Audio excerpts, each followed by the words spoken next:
भाई जो अपनी सीरीज चल रही है most important concepts of grammar, आज ये इसकी 7th वीडियो है और इस सीरीज के अंदर जितने भी मैं आपको कॉन्सेप्ट्स कराऊंगा वो चैप्टर वाइज फॉर्म में करा रहा हूँ, ताकि जब ये सीरीज कंप्लीट हो उस टाइम तो आपको ये सेटिस्फेक्शन आए ही कि आपके सारे इंपॉर्टेंट कॉन्सेप्ट्स रिवाइज हो गए। उसके अलावा जब आप एक वीडियो भी पूरी करते हो तब आपको फीलिंग वो सेटिस्फेक्शन आए कि मेरे उस पर्टिकुलर चैप्टर के इंपॉर्टेंट कॉन्सेप्ट्स रिवाइज हो गए। जैसे कि आज अपन टेंस और क्वेश्चन टैग के कॉन्सेप्ट्स को देखेंगे, ठीक है।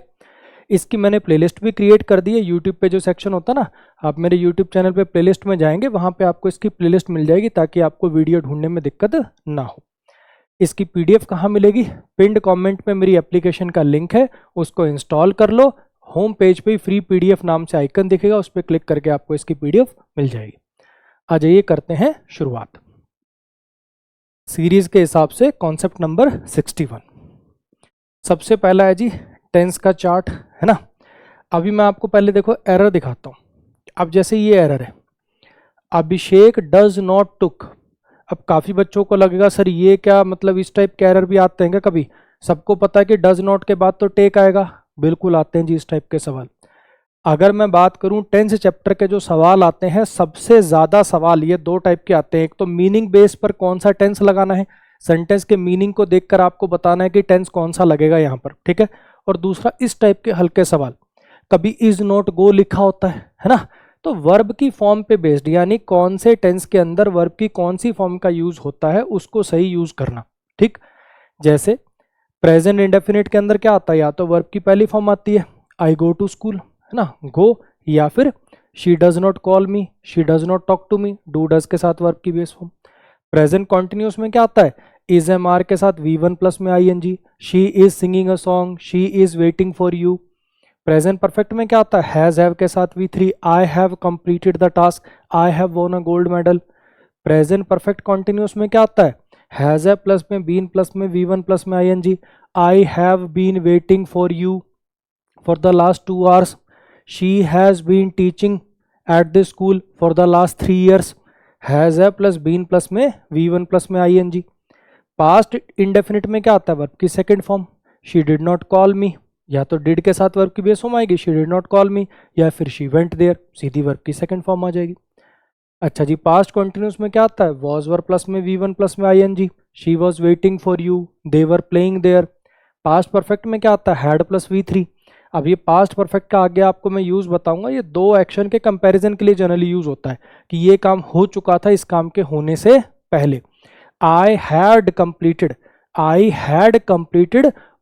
the task before he came, मैं टास्क पूरा कर चुका था उसके आने से पहले, ठीक है। had been plus V1 plus ING, past perfect continuous, I had been waiting for you before you came, तुम्हारे आने से पहले मैं तुम्हारा इंतजार कर रहा था, for 2 hours भी लगा सकते हो, तुम्हारे आने से पहले। तो जैसे ये है कोई काम कर रहा हूं, मैं 2 साल से काम कर रहा हूं, 3 साल से काम कर रहा हूं, इसमें है मैं 2 साल से 3 साल से काम कर रहा था, इस टाइप से। फ्यूचर वाले में future indefinite, I will go there, I will be teaching you, I will have done this, मैं ये काम कर चुका हूँगा जब तक ये काम होगा, फ्यूचर परफेक्ट, है ना। ऐसी फ्यूचर परफेक्ट कॉन्टिन्यूस। तो ये जो स्ट्रक्चर्स हैं, मुझे लगता है देखो टेंस इकलौता ऐसा चैप्टर है जो हर बच्चा 5th 6th क्लास से पढ़ रहा होता है, बल्कि प्राइवेट स्कूल्स में तो 3rd क्लास में आ जाते हैं, तो ये फिर भी बच्चे को याद नहीं होते। तो थोड़ा सा कोशिश करिए एक दिन तसल्ली से हर एक टेंस के ऊपर एक सेंटेंस अपना लिख के देख लें, ताकि ये स्ट्रक्चर अपने को याद रहे, ठीक है। चलो अब जल्दी से करके दिखाओ जरा इनको। रोज वाला वही काम, वीडियो को पॉज करना है और देखना कहाँ एरर है।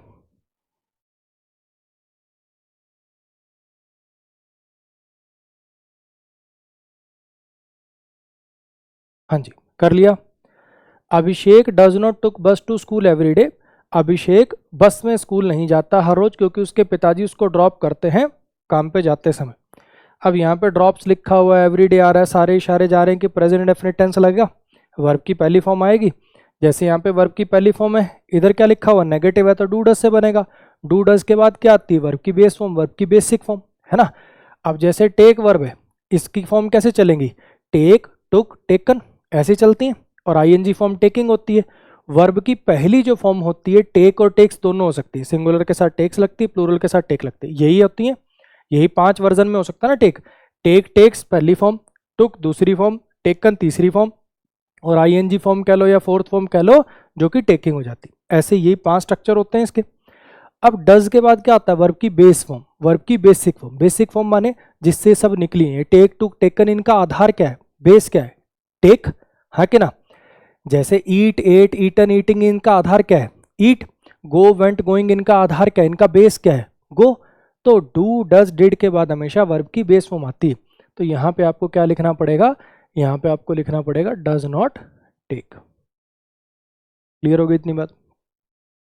His parents got a call from the school, उसके पेरेंट्स के पास एक कॉल आई स्कूल से क्योंकि वो स्कूल नहीं गया यस्टरडे।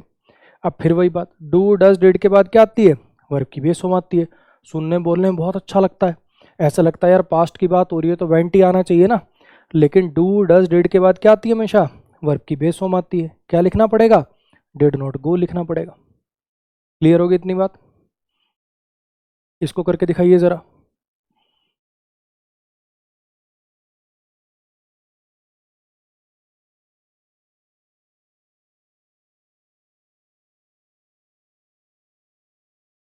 हाँ जी, आ जाइए।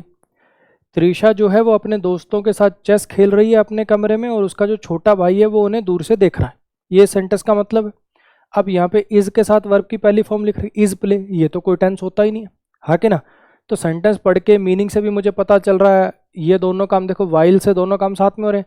वो ये कर रही थी और वो ये कर रहा था, दोनों काम साथ में हो रहे हैं, तो दोनों किस में आएंगे? कॉन्टिन्यूस टेंस में चले गए। तो यहाँ पे अपने को क्या लिखना पड़ेगा? इज प्ले की जगह पे आपको लिखना पड़ेगा इज प्लेइंग।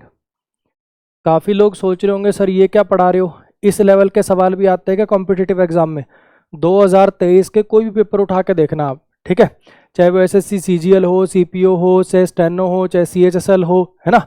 सीडीएस के भी काफ़ी सारे इस टाइप के, इतने मतलब क्या ही बोलूँ मैं इन सवालों के बारे में। ऐसे सवाल 10th चैप्टर के, अगर सबसे ज़्यादा तो देखो अगर आप एरर चेक करोगे सबसे ज़्यादा किस चैप्टर के एरर आए 2023 के अंदर, आप एनालिसिस करोगे तो सबसे ज़्यादा सवाल आए 10th चैप्टर के, और 10th चैप्टर में भी 50% सवाल इस लेवल के थे। तो बेसिक स्ट्रक्चर तो याद होना चाहिए, है ना? The young writer Brian West, ये जो यंग राइटर है ब्रायन वेस्ट, इसने पहले ये 3 नॉवल लिख चुका है और अब ये नए पे काम कर रहा है, ठीक है? अच्छा जी, पहले ही 3 नॉवल लिख चुका है, परफेक्शन की सेंस देनी है, प्रेजेंट परफेक्ट लगेगा। हैज़ के बाद V3 आएगा, हैज़ के बाद V2, ये तो कोई टेंस ही नहीं होता, तो यहाँ पे हैज़ रिटर्न करना पड़ेगा।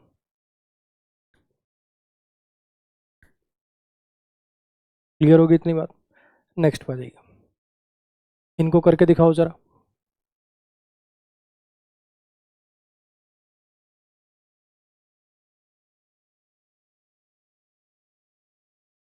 आ जाओ। Shreya was nervous to go to her rich friend's birthday party, Shreya थोड़ी नर्वस थी अपने अमीर दोस्त की बर्थडे पार्टी में जाने से। क्यों? क्योंकि उसने कभी इतने महंगे रेस्टोरेंट में पहले खाना नहीं खाया था।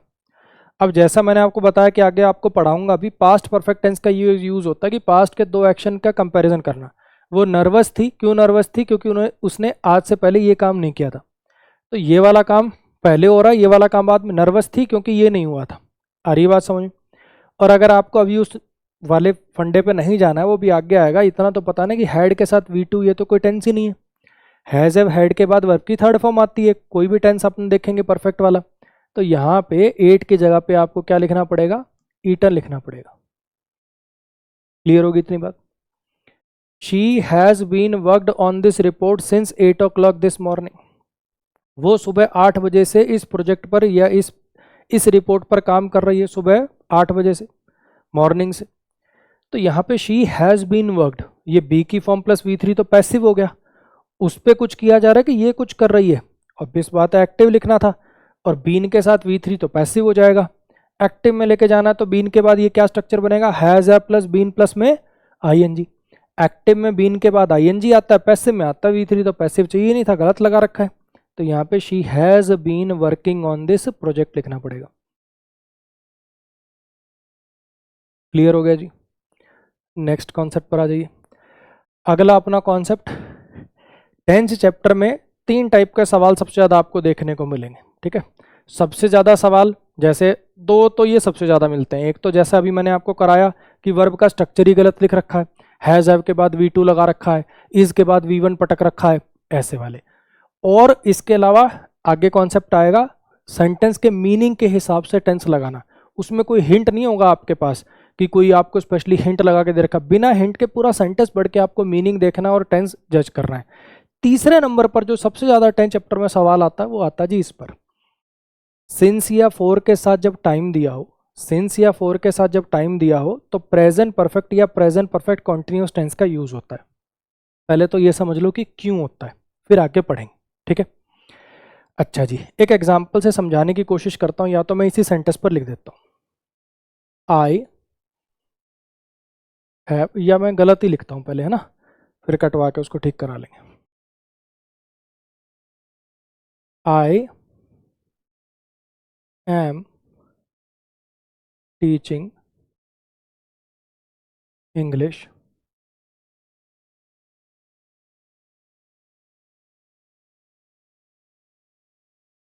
फॉर द लास्ट 10 ईयर्स, ऐसे कर लिया मैंने, ठीक है। अब कहना क्या चाह रहा हूँ ये तो हर बच्चा समझ गया होगा कि मैं इंग्लिश पढ़ा रहा हूँ पिछले 10 साल से। मीनिंग मैं ये देना चाहता हूँ कि मैं इंग्लिश पढ़ा रहा हूँ पिछले 10 साल से, ठीक। अब ये जो लिखा हुआ काफ़ी बच्चे इसका भी मीनिंग सही निकाल लेंगे, है ना, कह देंगे कि यही है, मैं पढ़ा रहा हूँ इंग्लिश 10 साल से। लेकिन जरा कॉन्सेप्चुअली समझने की कोशिश करना। आपने लिखा 4 प्लस में टाइम, 4 प्लस में ड्यूरेशन लिखा, पिछले 10 साल से मैं इंग्लिश पढ़ा रहा हूँ। तो एक्चुअली हो क्या रहा है इस सेंटेंस में पता है कि ये काम चल रहा है, कॉन्टिन्यूटी तो दिखानी है। मैं ये काम कर रहा हूँ 10 साल से, यानी ये काम करते हुए मुझे 10 साल पूरे हो गए, यानी ये काम 10 साल से चल रहा है। कॉन्टिन्यूटी तो दिखानी है, साथ में परफेक्शन भी दिखानी पड़ेगी कि इस काम को चलते हुए 10 साल हो चुके हैं। मेरी कुछ बात आ रही है समझ में? इसलिए अकेले कॉन्टिन्यूस टेंस से काम नहीं चलेगा यहाँ पर। अकेला कॉन्टिन्यूस तो तब लगाते वो खेल रहा है, वो पढ़ रहा है, वो सो रहा है, हाँ कि ना, कि ये काम अभी कॉन्टिन्यूटी में है, लेकिन ये काम इतने समय से चल रहा है। या इनडायरेक्टली कह लो कि मुझे इंग्लिश पढ़ाते हुए 10 साल हो चुके हैं, ये कहना है ना। तो इंग्लिश को पढ़ाने का काम को चलते हुए 10 साल पूरे हो गए, ये वाला सेंस कैसे आएगा इसी टेंस से? सिर्फ ये तो अकेला कॉन्टिन्यूस है, इसलिए हमें परफेक्ट कॉन्टिन्यूस टेंस को यूज करना पड़ेगा। यहां पर हमें आई एम टीचिंग की जगह पर लिखना पड़ेगा आई हैव बीन टीचिंग। अब ये हैव बीन टीचिंग क्या बना, ये परफेक्ट कॉन्टिन्यूस टेंस बन गया।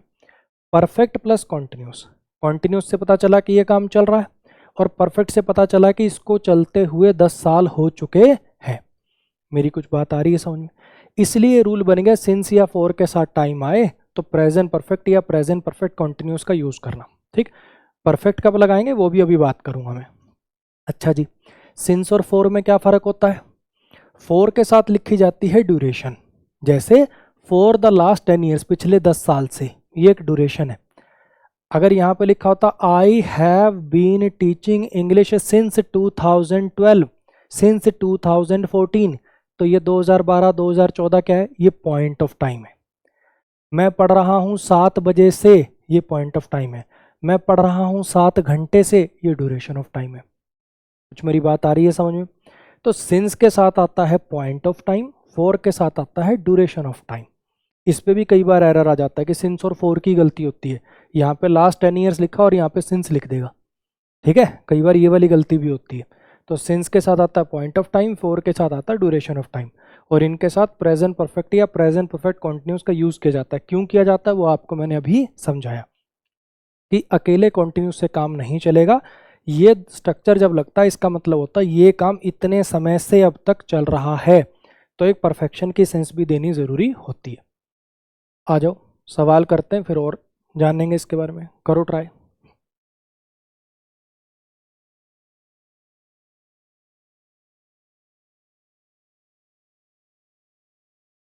हाँ जी, Shruti is working as a content writer since 2022। Shruti जो है वो एक कंटेंट राइटर के तौर पर काम कर रही है 2022 से। फिर वही बात, चल तो रहा है काम, लेकिन 2022 से अब तक परफेक्शन की सेंस भी, काम को चलते हुए इतना अवधि पूरी हो चुकी है, ये सेंस भी तो है इसमें। तो यहाँ पे आपको क्या लिखना पड़ेगा, इज वर्किंग नहीं, यहाँ पे आपको लिखना पड़ेगा हैज बीन वर्किंग।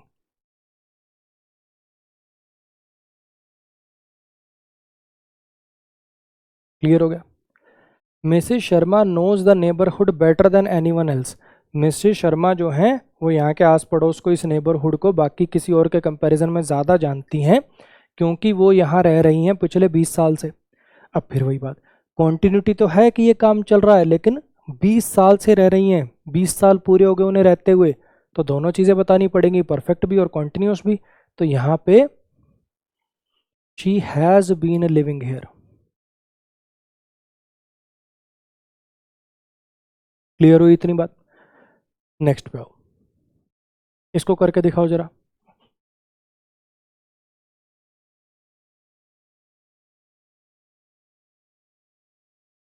हाँ जी, अब यहाँ पे आप देख पा रहे हो, मैं उसे जानता हूँ पिछले 5 साल से, ये कहना है कि मैं उसे जानता हूँ पिछले 5 साल से। 4 प्लस में ड्यूरेशन आ गया, 4 प्लस में टाइम आ गया, प्रेजेंट परफेक्ट या प्रेजेंट परफेक्ट कॉन्टिन्यूस आना चाहिए, प्रेजेंट परफेक्ट कॉन्टिन्यूस आया हुआ, फिर भी गलत है ये। क्यों गलत है? वर्ब चैप्टर में याद करो, आपको मैंने एक कॉन्सेप्ट पढ़ाया था स्टेटिव वर्ब, कि कुछ वर्ब ऐसी होती हैं उनमें या तो एक्शन होता नहीं, और होता है तो मेंटल स्टेट का एक्शन होता है, उसमें टाइम कंज्यूम नहीं होता, उसकी आईएनजी फॉर्म नहीं होती, और नो भी उनमें से ही है। मैं उसको जानता हूँ, मैं रजत को जानता हूँ, मैं कुणाल को जानता हूँ, तो क्या लिखोगे? आई नो रजत के I am knowing Rajat? Obvious बात, आई नो रजत। तो यहाँ पे नो की आईएनजी फॉर्म तो आनी नहीं चाहिए। तो 4 प्लस ड्यूरेशन के साथ क्या आता है? या तो प्रेजेंट परफेक्ट आता है या परफेक्ट कॉन्टिन्यूस आता है। अब परफेक्ट कॉन्टिन्यूस तो यहाँ बन ही नहीं सकता क्योंकि स्टेटिव वर्ब है, तो इस बार क्या लगाना पड़ेगा? परफेक्ट टेंस लगाना पड़ेगा। क्या लिखना पड़ेगा आपको? आई हैव नोन लिखना पड़ेगा। क्लियर हुई इतनी बात? अब काफ़ी बच्चे इसके अंदर ये सोचते हैं, सर कॉन्टिन्यूटी में तो ये फीलिंग होती है कि अभी भी वो काम चल रहा है, आपने परफेक्ट कर दिया तो इसका मतलब तो ये हो गया कि अब नहीं जानता। नहीं भैया, ऐसा नहीं है।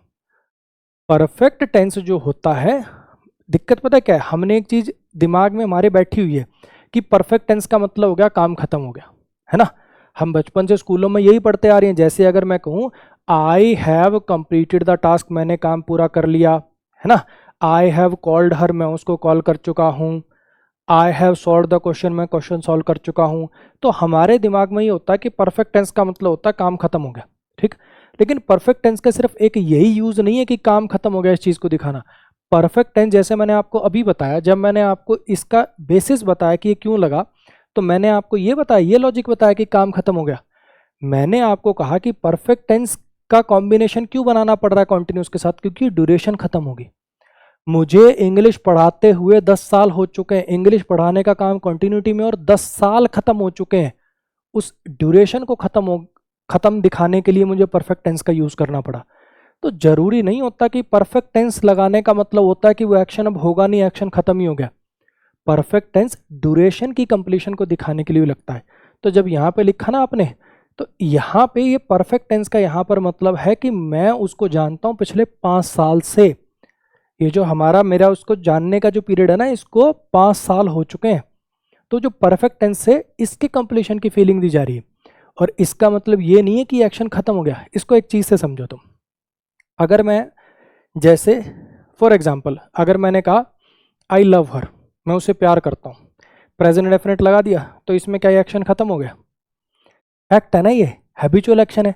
जैसे वहां पे ये वाली चीज बिना आईएनजी लगाए भी आपको पता है कि ये चीज अभी हो रही है ना, ये चीज अभी फैक्ट है। जरूरी नहीं होता ना कि आईएनजी से ही चीजें कंटिन्यूटी में रहती हैं। जैसे प्रेजेंट इंडेफिनिट टेंस लगाते हो, I know her, I love हर, तो भी तो वो चीज अभी वैलिड होती है ना। सेम बात मैं आपको यहाँ पे कहना चाह रहा हूँ कि स्टेटिव वर्ब के केस में जब आप आईएनजी नहीं भी लिखोगे तो भी ये नहीं मानना कि एक्शन खत्म हो गया। मेरी बात आ गई समझ में? नेक्स्ट आ जाओ। अब इसके अंदर एक थोड़ा सा और चीज ध्यान रखना, है ना। हमारे एक सर थे, वो बोला करते थे कि क्वेश्चन मेकअप करके आ गया। कैसे? अभी मैंने जो आपको कॉन्सेप्ट पढ़ाया उसके अंदर जैसे मैंने आपको बताया, जैसे ये वाला सेंटेंस देखो, ये सेंटेंस और ये सेंटेंस में कोई फर्क नहीं है, बस आपको थोड़ा कंफ्यूज करने वाली बात है।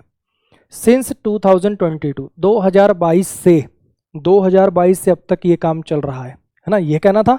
तो प्रेजेंट परफेक्ट कंटिन्यूस आपने लगा लिया। इस बार देखो क्या हुआ, सिंस के साथ आपने 2022 ना लिख के 2021 ना लिख के आपने एक आगे एक्शन लिख दिया। कि नलिनी ने मुझे कॉल नहीं किया, नलिनी ने मुझे कॉल नहीं किया एक बार भी जब से वो ऑस्ट्रेलिया गई है। मान लो वो ऑस्ट्रेलिया गई होती 2021 में, तो सेम सेंटेंस ऐसे लिख देते, नलिनी ने मुझे कॉल नहीं किया 2021 से, नलिनी ने मुझे कॉल नहीं किया 10 अगस्त 2021 से, नलिनी ने मुझे कॉल नहीं किया जब से वो ऑस्ट्रेलिया गई तब से। वो जो काम था ना, वो जो डेट लिख के 2022 लिख के 2021 लिख के करवाना चाह रहे थे, वो आपने इस बार एक एक्शन से करा लिया, ये भी स्ट्रक्चर बन जाता है। कई बार सिंस के साथ डायरेक्ट ऐसे पॉइंट ऑफ टाइम ना लिख के एक एक्शन लिख दिया जाता है जो पॉइंट ऑफ टाइम की तरह से काम कर रहा होता है, और उस केस में ये जो एक्शन होता है ये आपको वर्ब की सेकेंड फॉर्म में मिलेगा, पास्ट इंडेफिनिट में मिलेगा। क्यों? क्योंकि पास्ट का एक फैक्ट बताना है, पास्ट का एक पॉइंट बनाना है, वो किससे बन पाएगा? पास्ट इंडेफिनिट से ही बन पाएगा।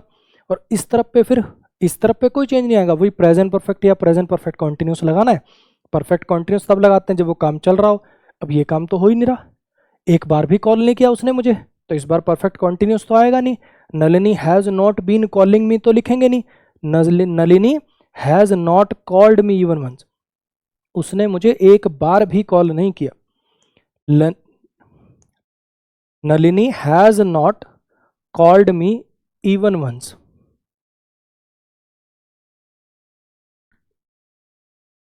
अब काफ़ी बच्चों के माइंड में यहाँ पे आ रहा होगा, सर पास्ट की बात सी लग रही है ना, तो यहाँ पास्ट परफेक्ट क्यों ना लगा दें, हैड नॉट कॉल्ड ना लगा दें। अभी 2 मिनट का सब्र करो, अगले कॉन्सेप्ट में आपको समझ में आ जाएगा कि यहाँ पास्ट परफेक्ट क्यों नहीं लगा। पास्ट परफेक्ट का काम ही अलग है, वो पास्ट के दो एक्शन की तुलना कराने के काम आता है कि ये पहले हो चुका था इस काम के होने से पहले, उसका यूसेज ही अलग है भाई, यहाँ पे वो चीज़ नहीं आएगी।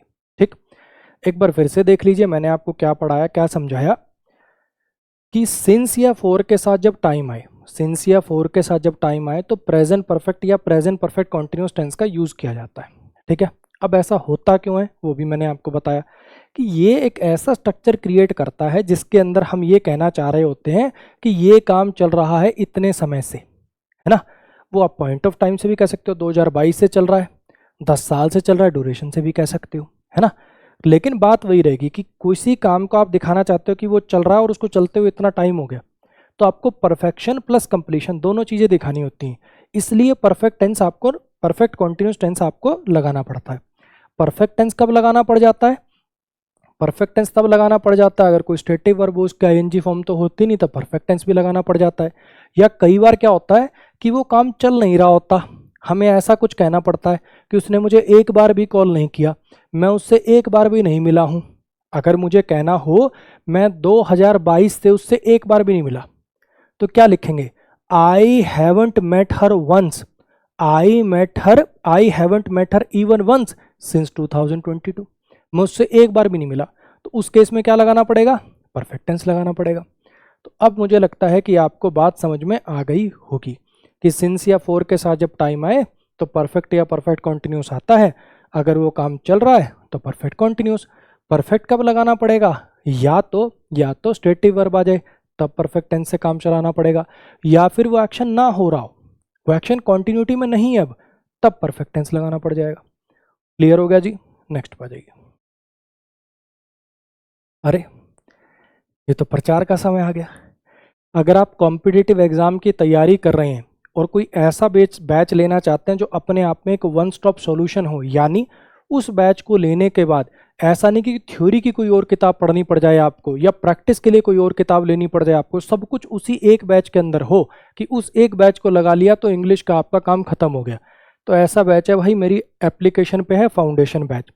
बिल्कुल बेसिक टू एडवांस, नाउन क्या होता है, प्रोनाउन क्या होता है, एडजेक्टिव क्या होता है, यहाँ से लेकर बिल्कुल एडवांस लेवल तक, जेरेंड का पैसिव, इन्फिनेटिव का पैसिव, बेयर इन्फिनेटिव, यहाँ तक कंप्लीट आपको ग्रामर पढ़ाई गई है। हैंड रिटन नोट्स भी मिल जाते हैं अगर आप पीडीएफ से पढ़ना पसंद करते हो, और पूरी क्लास के जो बिल्कुल जैसा मैंने पढ़ाया वैसे आप प्रिंटेड नोट्स लेना चाहते हो तो वो भी अमेजोन फ्लिपकार्ट पर अवेलेबल है, ताकि आपका नोट्स बनाने का टाइम सेव हो सके। ग्रामर की प्रैक्टिस, एक एक चैप्टर जैसे जैसे खत्म होता है साथ साथ आपको प्रैक्टिस मटेरियल उसका इसके अंदर अवेलेबल है। हर एक चैप्टर के एरर और सेंटेंस इंप्रूवमेंट के सवाल आपको प्रैक्टिस के लिए इसी बैच के अंदर ही मिल जाएंगे, कोई अलग से लेने की ज़रूरत नहीं है। अच्छा जी, फोटोज और नेमोनिक से वोकैब, ऐसे वाली वोकैब नहीं, ये वर्ड है 4 एंटोनिम, ये वर्ड है 4 सिनोनिम, रट लो बेटा, ऐसा नहीं। एक एक वर्ड की फोटो, नेमोनिक, सेंटेंस पढ़ा के 2023 की, 22 की, 21 की, सारे एसएससी एग्जाम्स की, सीडीएस की, एनडीए की कंप्लीट वोकैब आपको इसके अंदर मिल जाएगी। Cloze test para jumble reading comprehension की थ्योरी की क्या अप्रोच होनी चाहिए, कैसे क्लोज टेस्ट को सॉल्व करते हैं, कैसे पैरा जंबल को सॉल्व करते हैं, कैसे पैसेज को अप्रोच करते हैं, फिर इनके प्री लेवल के सेट, फिर इनके मेंस लेवल के सेट इसी बैच में। प्रीवियस ईयर पेपर भी आप ऐप पे अटेम्प्ट कर सकते हो, सीजीएल के, सीपीओ के, स्टेनो के, सीएचएसएल के, ये डलवा रखे। बीच बीच में लाइव क्लास भी लगाता रहता हूँ भी, थोड़ा इंटरेक्शन हो जाए आप लोगों से, आपकी प्रॉब्लम सुन लें, आपको थोड़ा सा पुश दे दें कि भैया करो सिलेबस, जल्दी करो, प्रैक्टिस किया करो, ये सब चीज़ें। रिकॉर्डेड बैच है, आप अपनी पेस पे इसको कंप्लीट कर सकते हैं। पेपर पास होता है तो दिक्कत होती है, लाइव बैच तो 5-5, 6-6 महीने चलते हैं तो बच्चा पूरा नहीं कर पाता। काफ़ी बच्चे अपनी पेस पे पढ़ना चाहते हैं तो रिकॉर्डेड बैच है भाई। सबसे important feature doubts. Recorded batch में सबसे बड़ी समस्या बच्चे को होती है कि डाउट कैसे पूछूंगा। हालांकि भ्रम होता, लाइव में भी कोई डाउट बताता नहीं है, नहीं यकीन आता तो 2-4 के लाइव बैच आपने ले रखे हैं, सोच रहा कभी उस टीचर ने आपका लाइव क्लास के अंदर आपका रोक के कभी डाउट बताया क्या? गलती से कोई 100 में से एक बच्चे का डाउट लेता है टीचर लाइव क्लास के अंदर, तो वो भ्रम चलो चलता रहना चाहिए, है ना। डाउट्स पूछोगे कहाँ पे? एप्लीकेशन पे भी एक ऐसे ही एप्लीकेशन का ही स्क्रीनशॉट है ये। एप्लीकेशन पे भी एक ऑप्शन है जहाँ आप अपने दोस्तों से डाउट डिस्कस कर सकते हो, आपके बैच के जो आपके क्लासमेट हैं उनसे डिस्कस कर सकते हो। उसके अलावा एडमिशन लेने के 8 से 10 दिन बाद एप्लीकेशन पे एक नोटिफिकेशन आएगी कि अमन सर का पर्सनल व्हाट्सएप नंबर डाउट्स के लिए ये है, आप अपने फ़ोन में उसको सेव कर लेना। जब नोटिफिकेशन आती है उससे पहले मैं जिन बच्चों ने एडमिशन लिया होता है उस 10 दिन के अंदर अंदर उनके नंबर मैं अपने फ़ोन में सेव कर लेता हूँ, ठीक। फिर आप मेरे से 1-to-1 डाउट पूछ सकते हो। ये फीचर आपको किसी का 50,000 का कोर्स ले लो तो भी कोई नहीं देगा।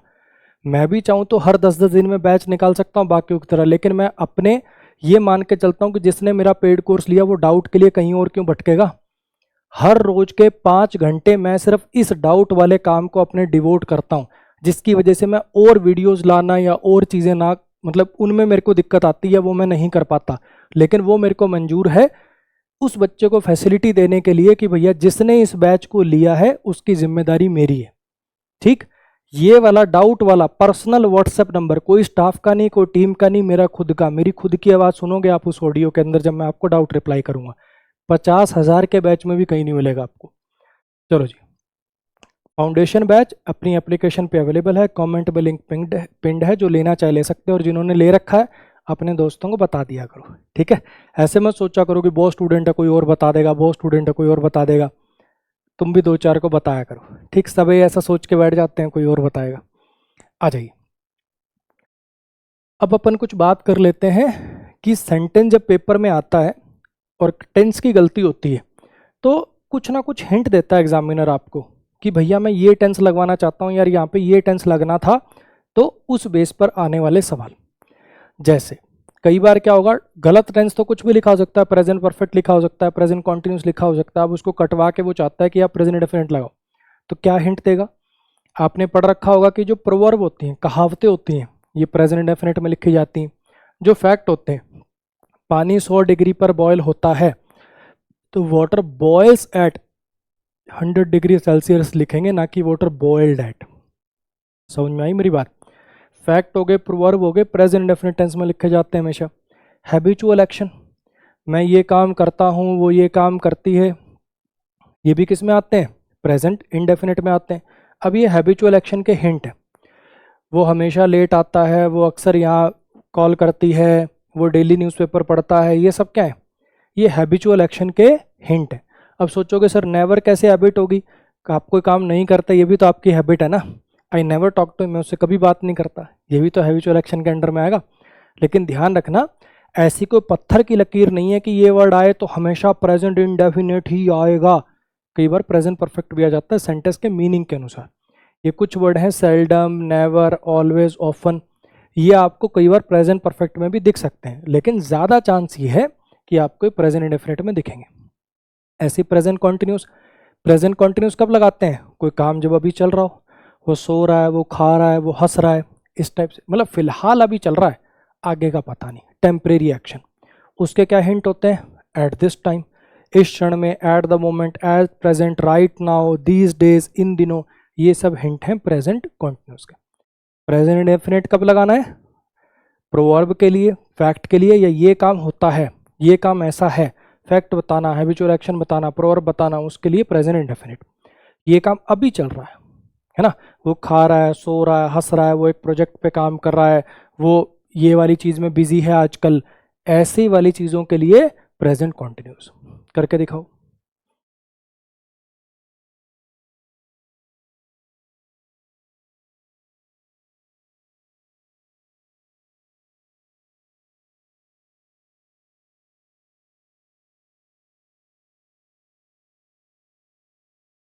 हाँ जी, क्योंकि रोहन जो है वो पहाड़ों में रहता है, माउंटेन्स में रहता है, वो अक्सर अपने दोस्तों के साथ हाइक के लिए जाता है। ठीक है, क्योंकि वो माउंटेन्स में रहता है, पहाड़ों में रहता है, वो अक्सर अपने दोस्तों के साथ हाइक के लिए जाता है। अब यहाँ पे ऑफन लगा हुआ है, हैबिचुअल एक्शन का हिंट दे रहा है। सेंटेंस पढ़ के भी ऐसा लग रहा है कि अक्सर वो ये काम करता है। हैबिचुअल एक्शन का हिंट देना है तो क्या लिखेंगे? प्रेजेंट इंडेफिनिट लगाएंगे, ही ऑफन गोज लिखेंगे। क्लियर हो गया? He is seldom leaving his home, वो अपने घर से ना के बराबर ही निकलता है, क्योंकि वो एक इंट्रोवर्ट है ना। इंट्रोवर्ट आदमी है, इसलिए अपने घर से ना के बराबर ही निकलता है। फिर से वही फैक्ट बताना, हैबिचुअल एक्शन बताना, तो यहाँ पे आपको क्या लिखना पड़ेगा? ही सेल्डम लीव्स लिखना पड़ेगा, कि वो ना के बराबर ही अपने घर को छोड़ता है, ना के बराबर ही अपने घर से निकलता है। इसको करो जरा।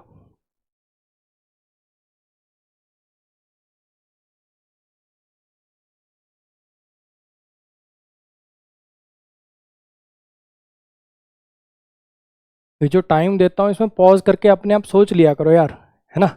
अब मेरे को तो आता ही है ना, ये तुम्हारे लिए टाइम दे रहा हूँ। एट प्रेजेंट, फिलहाल वो अपनी एमबीए कर रही है, फिलहाल वो एमबीए कर रही है जर्मनी से। एट प्रेजेंट से पता चल रहा है कि कहना चाहिए फिलहाल एमबीए कर रही है जर्मनी से। तो यहाँ पे क्या लिखना चाहिए था? कॉन्टिन्यूस लिखना चाहिए था, शी इज डूइंग करना चाहिए था आपको। I am currently worked on an essay, फिलहाल मैं एक एसे पे काम कर रहा हूँ। एसे का टॉपिक क्या है कि एआई कैसे हेल्पफुल है हमारी डेली लाइफ के अंदर। अच्छा जी, करंटली से पता चला कि अभी ये काम चल रहा है। ये पैसिव क्यों लगा रहे? आई एम वर्कड, ये क्या कर दिया? आप कुछ कर रहे हो ना, एक्टिव वॉइस चाहिए थी, है ना। और करंटली से पता चल रहा है कि कॉन्टिन्यूस टेंस लगेगा, तो आई एम वर्किंग लिखना पड़ेगा। फिलहाल मैं काम कर रहा हूँ एक ऐसे के ऊपर। नेक्स्ट पर आ जाइए। जैसे आपको प्रेजेंट इंडेफिनिट और प्रेजेंट कॉन्टिन्यूस के हिंट बताए, ऐसे ही प्रेजेंट परफेक्ट और पास्ट परफेक्ट को देख लो, है ना। प्रेजेंट परफेक्ट जैसा मैंने आपको बताया कि स्कूलों में हमें अक्सर पढ़ाया जाता है कि काम खत्म हो गया हाल फिलहाल में, उसके लिए प्रेजेंट परफेक्ट लगाते हैं। लेकिन जरूरी नहीं कि प्रेजेंट परफेक्ट सिर्फ इस चीज़ की कंप्लीशन को दिखाए कि काम खत्म हो गया, कई बार टाइम की कंप्लीशन को भी दिखाते हैं। मैं आपको एक सेंटेंस से क्लियर करता हूँ, आपको एक ही मिनट में क्लियर हो जाएगा। अगर मैं कहूँ they haven't come yet, they haven't come yet, क्या मतलब है इस सेंटेंस का? वो अभी तक नहीं आए। काम हुआ? नहीं हुआ। काम था आने का, नहीं हुआ, लेकिन फिर भी परफेक्ट टेंस लगा रहे हो, हैव नॉट कम, फिर भी प्रेजेंट परफेक्ट लगा रहे हो। कैसे? क्योंकि आप कहना चाहते हो कि अभी तक यानी टाइम खत्म हो गया, तब से अब तक वो आए नहीं। मेरी बात आई समझ में? तो परफेक्ट टेंस जो होता है, परफेक्ट टेंस का हमेशा जरूरी नहीं कि काम खत्म हो जाए तभी लगाते हैं। परफेक्ट टेंस ड्यूरेशन की कंप्लीशन को भी दिखाता है। कुछ बात आ गई समझ में? तो परफेक्ट टेंस के ये कुछ हिंट होते हैं। येट हो गया, सो फार हो गया, ऑलरेडी हो गया, जस्ट हो गया, जस्ट नाउ हो गया, अपना लेटली हो गया, रिसेंटली हो गया। ऑफ लेट का मतलब भी रिसेंटली होता है, ठीक है। ऐसी पास्ट परफेक्ट, जैसा मैंने आपको क्या कहा कि पास्ट के दो एक्शन का कंपैरिजन, मैं ये काम कर चुका था उसके आने से पहले, I had completed the task before he came, मैं काम पूरा कर चुका था उसके आने से पहले। जब आप पास्ट के दो एक्शन का कंपैरिजन करवाना चाह रहे होते हो, पास्ट के दो एक्शन का कंपैरिजन कि ये हो चुका था इस काम से पहले, या फिर जब तक ये वाला काम हुआ था इस काम के बाद, पास्ट के दो एक्शन का कंपैरिजन। अब देखो ये बिफोर आफ्टर लगा के, वैसे जरूरी नहीं कि बिफोर आफ्टर आए, लेकिन ज्यादातर बिफोर आफ्टर से ही सेंटेंस बनते हैं। ये काम हो चुका था, ये वाला मतलब ये वाला काम हुआ इस काम से पहले, ये वाला काम हुआ इस काम के बाद। तो ये बिफोर आफ्टर, पहले बाद, ये क्या कर रहा है? पास्ट के दो एक्शन का कंपैरिजन कर रहा है। और पास्ट के दो एक्शन में से जो पहले होगा वो पास्ट परफेक्ट में लिखा जाएगा, जो बाद में होगा वो पास्ट इंडेफिनिट में लिखा जाएगा। इसीलिए पास्ट परफेक्ट का एक देसी नाम होता है पास्ट ऑफ पास्ट। पास्ट का भी पास्ट, इसको बोलते हैं पास्ट ऑफ पास्ट, कि पास्ट इंडेफिनिट ऑलरेडी पास्ट है, उससे भी पहले काम हुआ। कि उसके आने से पहले मैं काम पूरा कर चुका था, यानी जब वो आया था ना उससे पहले मैं काम पूरा कर चुका था। मेरी बात आ रही है समझ में? तो पास्ट के एक एक्शन से भी और पीछे जाना है, इसलिए इसको बोलते हैं पास्ट ऑफ पास्ट। ठीक है, करके दिखाओ जरा।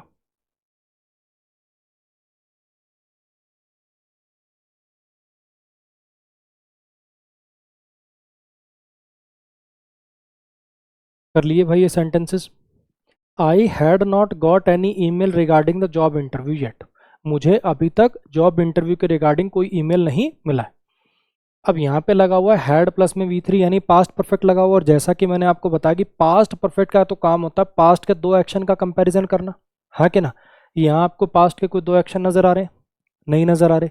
तो इसका मतलब यहाँ पर पास्ट परफेक्ट की जरूरत नहीं थी, यहाँ पर मुझे अभी तक ईमेल नहीं मिला है, अभी तक ईमेल नहीं मिला है। और जैसा कि मैंने आपको भी थोड़ी देर पहले बताया, काम तो हुआ नहीं, फिर परफेक्ट टेंस कैसे लगा पा रहे हो?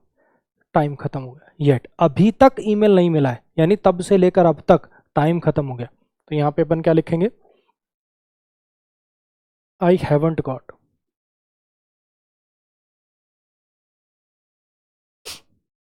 क्लियर हो गया?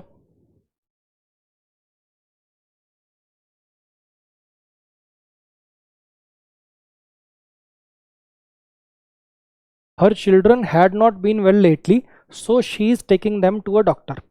उसके बच्चों की तबीयत ठीक नहीं है पिछले कुछ समय से, इसलिए वो उन्हें डॉक्टर के पास ले जा रही है। इसलिए वह उन्हें डॉक्टर के पास ले जा रही है, ये भी प्रेजेंट में, यहाँ से भी पता चल रहा है। लेटली मतलब हाल फिलहाल में, पिछले कुछ समय से तबीयत अच्छी नहीं रह रही है। तो यहाँ पे इससे पता चल रहा है कि यहाँ पे पास्ट के किसी दो एक्शन का कंपैरिजन नहीं करना है, हैवंट बीन आपको लिखना पड़ेगा। उसके बच्चों की तबीयत ठीक नहीं है कुछ समय से, इसलिए वो उन्हें डॉक्टर के पास ले जा रही है। इनको करके दिखाओ जरा।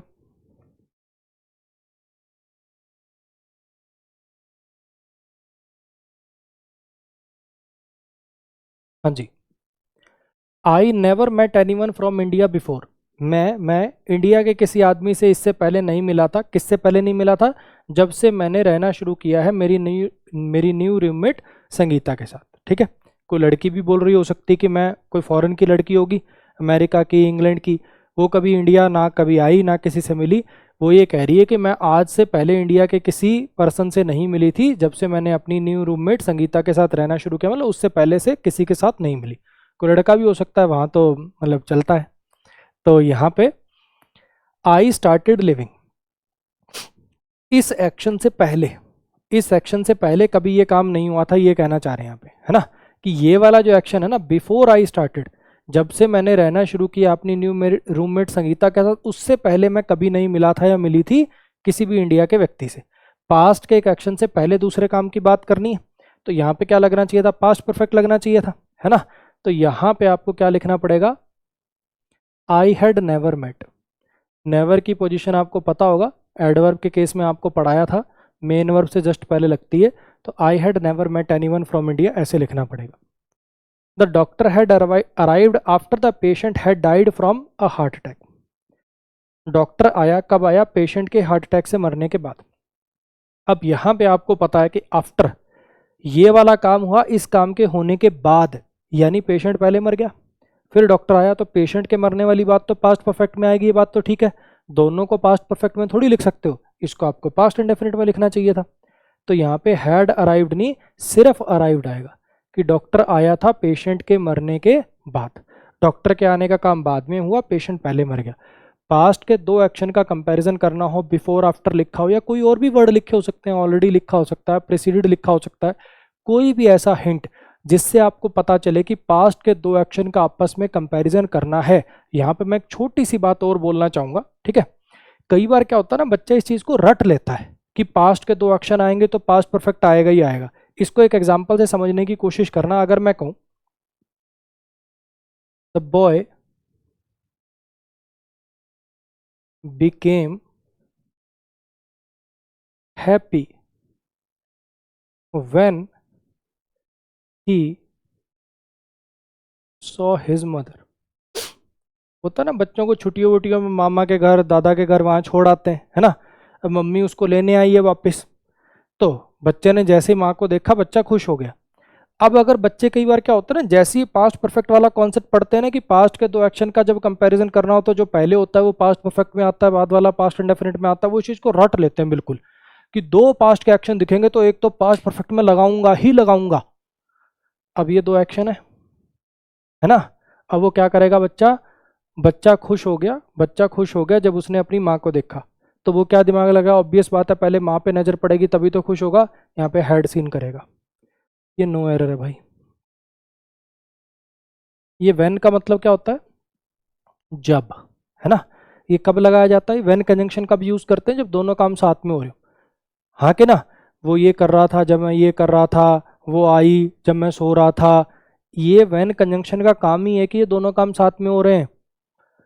ठीक है, तो अब वो साइंस नहीं लगानी यहाँ पे कि वो नैनो सेकंड, आंखों ने माँ को देखा होगा, आंखों से सिग्नल ब्रेन तक गया होगा, ब्रेन ने हैप्पी हार्मोन्स रिलीज किए होंगे। वो नैनो सेकंड के टाइम को मत कैलकुलेट करने लग जाना कहीं यहाँ पे। समझना जरा, पास्ट परफेक्ट का यूज तब करना है जब पास्ट के दो एक्शन का कंपैरिजन करना हो।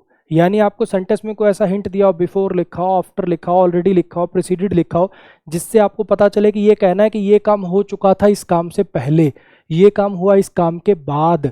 ऐसा कोई सेंटेंस में सेंस होना चाहिए। ये नहीं कि पास्ट के दो एक्शन दिखे, फटाक से एक को काट के परफेक्ट करूंगा ही करूंगा। यहाँ दोनों साथ में हो रहे हैं तो इसमें परफेक्ट टेंस का यूज नहीं करना है। नेक्स्ट पढ़ा देखिए। जैसे आपको और टेंस के हिंट बताए, ऐसे पास्ट इंडेफिनिट और फ्यूचर इंडेफिनिट के हिंट देख लो, बड़े आसान है। Yesterday, ago, in past, last Sunday, last Monday, सब दिया हो तो पास्ट इंडेफिनिट टेंस आएगा। ऐसे ही tomorrow, next Monday, next Sunday, coming year, coming month, ये सब दिया हो, प्रेजेंटली, शॉर्टली, है ना। प्रेजेंटली बड़ा कंफ्यूज करता है कई बार बच्चों को। प्रेजेंटली सुनने में ऐसा लगता है जैसे प्रेजेंट डेफिनेट की बात करेगा, है ना। अमेरिकन इंग्लिश में इसका मतलब होता है अभी, लेकिन ब्रिटिश इंग्लिश में इसका मतलब होता है सून, जल्दी ही। और हम कौन सी पढ़ते हैं, ब्रिटिश इंग्लिश पढ़ते हैं। तो हमारे अकॉर्डिंग अगर प्रेजेंटली दिया हुआ है तो फ्यूचर की बात करेगा। ठीक है, तो इसको थोड़ा सा ध्यान में रखना। करके दिखाओ जरा, ये तो आसान है बिल्कुल।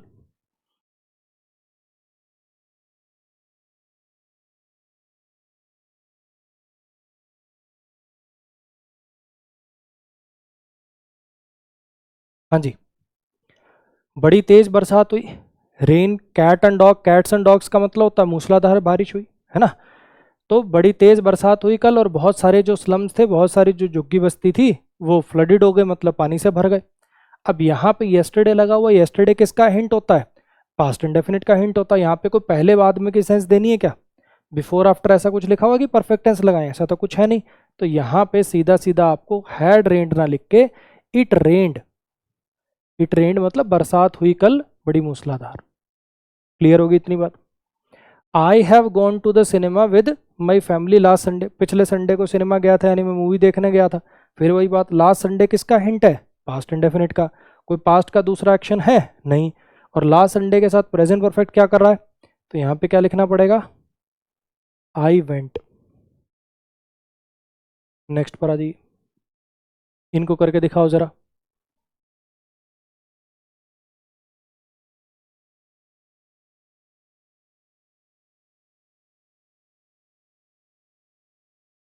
हाँ जी, आ जाओ। सारे के सारे अरेंजमेंट करे जा चुके हैं पार्टी के लिए और गेस्ट जल्दी ही आते होंगे। All the arrangements have been made, मतलब सबके सब अरेंजमेंट्स पूरे हो चुके हैं पार्टी के लिए और गेस्ट जल्दी ही आते होंगे। शॉर्टली मतलब जल्दी ही आते होंगे, है ना। तो यहाँ पे अराइव कैसे लिख पाओगे, क्या लिखना पड़ेगा, विल अराइव करना पड़ेगा। अब कुछ बच्चे यहाँ कहेंगे सर हमने पढ़ा था कि V1 से भी फ्यूचर दिखा सकते हैं। हाँ दिखा सकते हैं बच्चे, कब, जब वो ऑफिशियल प्लान्ड एक्शन हो। जैसे फॉर एग्जांपल अगर मैं कहूँ कि Narendra Modi comma the prime minister of India visits Nepal next month, ये चल जाएगा। अगर कोई ऑफिशियल पर्सन है, कोई मूवी रिलीज की डेट है, कोई सैटेलाइट लॉन्च की डेट है, तो वहाँ पे वर्ब की पहली फॉर्म से भी फ्यूचर को दिखाया जा सकता है। लेकिन यहाँ ऐसा कुछ नहीं है, ऑफिशियल एक्शन नहीं है ना ये। तो यहाँ फ्यूचर को दिखाने के लिए, शॉर्टली को दिखाने के लिए विल अराइव भी लिखो। We gather information in the coming days, आने वाले दिनों में हम इंफॉर्मेशन इकट्ठी करेंगे अपने नेक्स्ट स्टेप को डिटरमिन करने के लिए। कमिंग डे से पता चल रहा है फ्यूचर की बात करनी है, तो हम करते हैं नहीं करेंगे, विल गैदर लिखना पड़ेगा। क्लियर हो गया। नेक्स्ट पे आ जाइए। अगर मेन क्लॉज पास्ट में हो तो सब क्लॉज भी पास्ट में आएगा, ये मैंने आपको मॉडल के, जब मैंने आपको पढ़ाए थे ना कॉन्सेप्ट, तब भी बताया था कि अगर मेन क्लॉज पास्ट में है तो सब क्लॉज भी पास्ट में आएगा। इसका एग्जाम्पल आपने नरेशन वगैरह में ज़्यादा देखा होगा, जैसे अपन करते हैं ना, ही टोल्ड मी, उसने मुझे बताया था। तो ऑब्वियस बात है यार, उसने जो बताया था, उसने जो कहा था, उसने जो पूछा था, कि आगे जो बात लिखोगे वो भी तो पास्ट हो जाएगी, हाँ कि ना। उसने मुझे बताया था कि वो राजेश से मिला था, उसने मुझे बताया था कि उसने क्वेश्चन सॉल्व कर लिया था। जब आप करें उसने बोला था, उसने कहा था, उसने पूछा था, तो आगे भी तो पास्ट लिखना पड़ेगा। ये इतनी सी बात है। एक ये दूसरा कॉन्सेप्ट, ये अलग अलग लैंग्वेज में लिखा होता, कभी लिखा होता दो फ्यूचर एक साथ नहीं आते, कभी लिखा होता कि भैया मेन क्लॉज फ्यूचर में तो सब क्लॉज प्रेजेंट में आएगा, कभी लिखा होता है इन शब्दों के साथ फ्यूचर का यूज ना करें। तीन लैंग्वेज के अंदर ये सेम ही रूल यूज होता है। इसका क्या लॉजिक है वो मैं सेंटेंस से ही ज़्यादा अच्छा आपको पढ़ा दूंगा, समझा दूंगा, है ना। आ जाओ एक बार सेंटेंसेस देखते हैं, सेंटेंस से और अच्छा समझ में आएगा। एक बार आप ट्राई करो, फिर मैं पढ़ाता हूँ।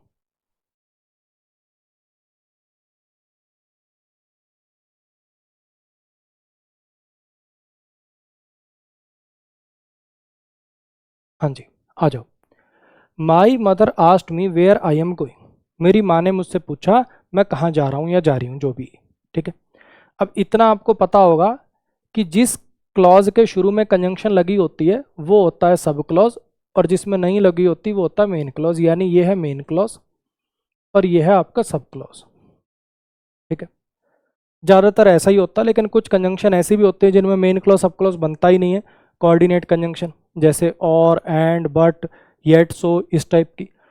इन सबको छोड़कर, ये 7 कंजंक्शन है, कंजंक्शन के जिस दिन बेसिक्स पढ़ाऊंगा उस दिन बता दूंगा।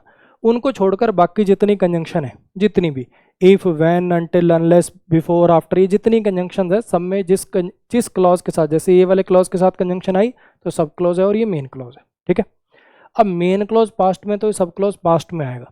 यानी यहाँ पर एम गोइंग को काट कर आपको यहाँ पर वेयर आई वॉज गोइंग करना पड़ेगा, ठीक है। अब ऐसे कर क्यों रहे हैं, ये तो हुआ रटने वाली बात, मेन क्लॉज पास्ट में सब क्लॉज पास्ट में। अबे क्यों, लॉजिकली सोच एक बार, ठीक है। हुआ क्या, समझना बड़े ध्यान से। ये मान लो ये जो पर्सन है जो ये बोल रहा है उसकी मदर है और ये पर्सन है। ये घर से बाहर निकलने लगा है, निकलने लगी, इसकी माँ ने पूछा वेयर आर यू गोइंग, इसकी माँ ने पूछा वेयर आर यू गोइंग, कहाँ जा रहे हो, कहाँ जा रही हो, जो भी, ठीक है। अच्छा जी, फिर ये बोल के बाहर निकल गई। अब इसके दोस्त ने देख लिया था कि मम्मी इसको कुछ कह रही है, ठीक। अब ये जब इसके पास आया या आई, ये माँ है, ये वो है जो बाहर जा रहा है या जा रही है। एक काम करते हैं कि जेंडर फिक्स कर लेते हैं, लड़का है, इसके दोस्त ने इसको क्रिकेट खेलने के लिए बुलाया, मूवी देखने के लिए बुलाया, ये घर से बाहर निकल रहा था, इसकी मम्मी ने पूछा कहाँ जा रहा भैया, वेयर आर यू गोइंग, ठीक है। ये बाहर निकल गया, अब अपने दोस्त के पास पहुंच गया, इसके दोस्त ने बोलते हुए देख लिया इसकी मम्मी को निकलते कुछ, तो इसको ऐसा लगा कहीं आंटी नाराज तो नहीं है, पीट पाट तो नहीं देंगे अगली बार। ये इससे पूछ रहा है क्या कह रही थी तेरी मम्मी, अरे तेरी मम्मी क्या कह रही थी, क्या पूछ रही थी तेरे से। तो अब ये अपने दोस्त को बता रहा है, क्या बता रहा है, माई मदर आस्क्ड मी, मेरी माँ ने मुझसे पूछा था, मेरी माँ ने मुझसे पूछा था। अब जरा समझने की कोशिश करना, जब ये कह रहा माँ ने मुझसे पूछा था, ऑब्वियस बात है ये काम हो चुका ना, माँ के पूछने का काम हो चुका, तो अब ये वाली बात भी तो पास्ट में लिखनी पड़ेगी, हाँ के ना। जब आप इसको पास्ट में लिख रहे हो, माँ ने ये कहा था, माँ ने ये पूछा था, माँ ने ये बताया था, तो जो बताया था, जो कहा था, जो बोला था, वो भी तो पास्ट हो गया। इसलिए अपन इसको पास्ट टेंस में लिखते हैं। जो भी यहाँ दिया हो, प्रेजेंट कॉन्टिन्यूस है तो पास्ट कॉन्टिन्यूस कर देते, प्रेजेंट परफेक्ट है तो पास्ट परफेक्ट कर देते, ऐसे चलता है। नेक्स्ट को देखो, the teacher wanted to know, teacher जानना चाहता था, टीचर जानना चाहता था कि स्टूडेंट्स ने होमवर्क कंप्लीट कर लिया है कि नहीं, है ना। अब यहाँ पे टीचर जानना चाहता था, यानी हो सकता 2 दिन पहले की बात हो, 2 महीने पहले की बात हो, तो ये होमवर्क कंप्लीट करने वाली बात प्रेजेंट में आएगी कि पास्ट में आएगी, ऑब्वियस बात है पास्ट में आएगी। तो यहाँ पे हैव कंप्लीटेड ना लिख के हैड कंप्लीटेड लिखना पड़ेगा, प्रेजेंट परफेक्ट है, पास्ट परफेक्ट में ले जाएंगे। अब आ जाओ इस पे, पहले आप ट्राई करो फिर मैं बताता हूँ।